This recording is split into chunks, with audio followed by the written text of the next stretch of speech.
Throughout human history, you can't get further underground than hell. Here's David Mattingly.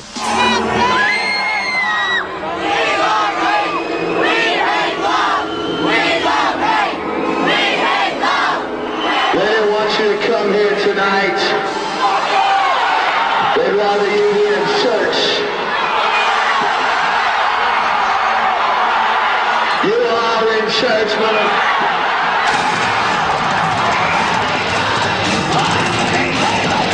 Welcome to the altar of Marilyn Manson, the most controversial rock and roll act on the road today, coming soon to a sold-out arena near you. I've always identified with the character of Lucifer in the Bible. Taking the names of two American icons, Marilyn Manson creates a performance that is a paradox of glitz and horror. The ghoulish makeup might remind you of bands of the past, but if you think they were outrageous, then get ready for the new king of shock rock. As the Beatles were bigger than Jesus, Marilyn Manson is bigger than Satan.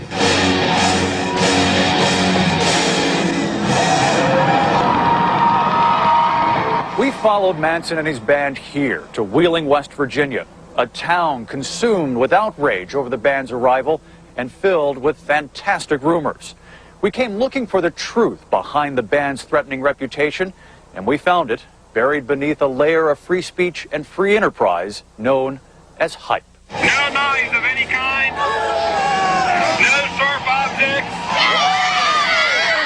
It's hours before the Marilyn Manson concert, and already fans in Wheeling are lined up outside the Civic Center. It's a sold-out show. Some have been standing in the freezing temperatures since early afternoon. Marilyn Manson's hard, good music.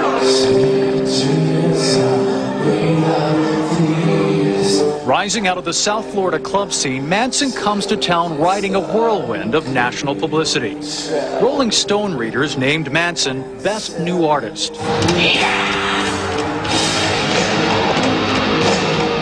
But not everyone in Wheeling is looking forward to tonight's performance. We must continue to pray. Presbyterian minister George Kurt and others in the Christian community are outraged over Manson's reported involvement in the Church of Satan. Marilyn Manson, he's evil.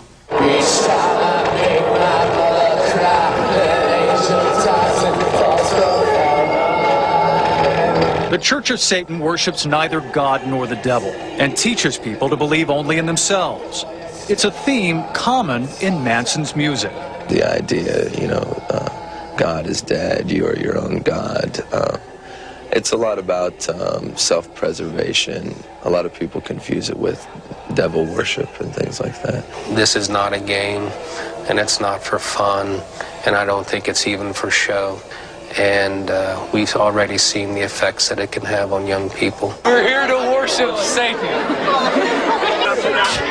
Satan's God! Extra security's been brought in to handle the Wheeling crowd.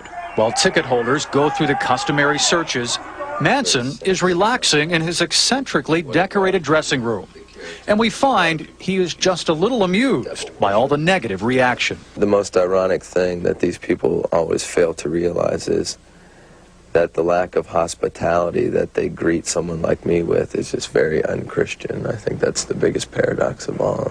You've seen some of the concert goers standing behind me. In every city, Manson's arrival now stirs a flurry of protests and angry headlines. Here in Wheeling, we watched as Reverend Kurtz organized an 11th-hour candlelight vigil. They're holding candles to save my soul! Ironically, it was the Rolling Stone article that alerted the protesters to Manson's beliefs. The same article that also revealed Manson's roots as the boy named Brian Warner, growing up in Ohio, coming from a middle-class family and a Christian school. As a kid, I remember all the bands that I ended up listening to, David Bowie and Black Sabbath and Kiss and things like that.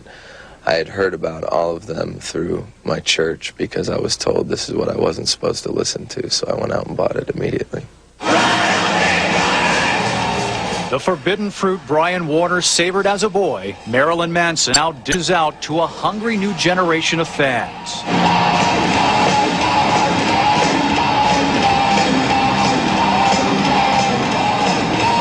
And it doesn't take long to see what makes Manson so shocking. He takes shots at Christians by portraying evangelists as fascists and tossing a torn-up Bible into the crowd. You know, in the past, people have always, hid their horns, so to speak, because they've always backed down when people confront them about the darker side of, man's nature. But I don't think it's something we should be afraid of or ashamed of.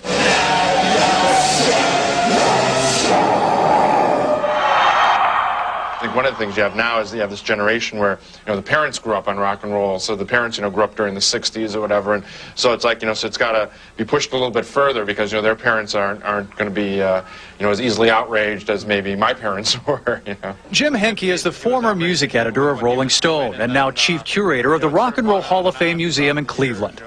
He showed us items like the guillotine and severed head that Alice Cooper used to shock audiences of the 70s. And he tells us that being offensive is part of a tested rock and roll formula for success. The big part of the idea is that they want to do something that's going to outrage the parents, and who can be more outrageous. So that's, that's always been an element of rock and roll, and for certain people, whether it's Alice Cooper or Ozzy Osbourne or Marilyn Manson, it's a, a big part of what their entire goal is, I think.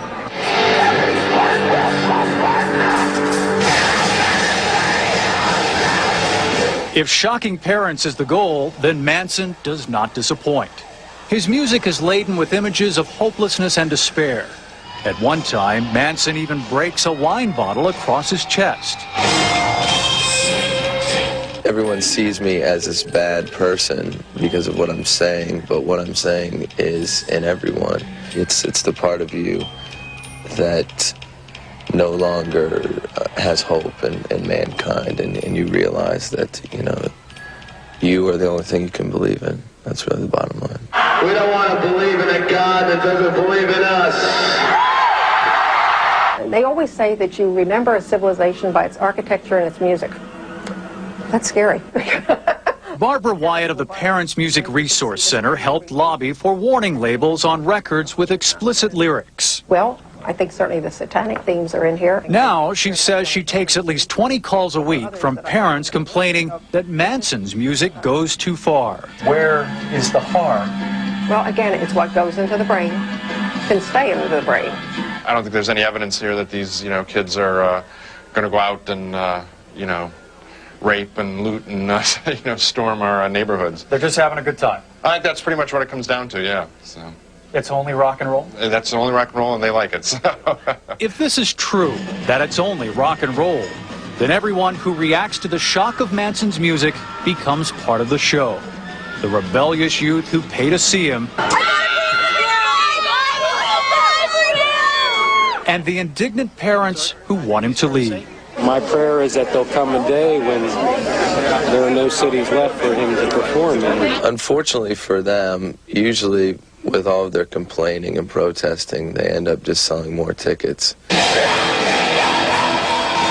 And this may be what his detractors find most shocking of all. The sales of Marilyn Manson's latest album recently went triple platinum, exceeding 3 million copies worldwide. I think people are just afraid of things they don't understand, and maybe they're not meant to understand me, but obviously some people do, and that's important to me.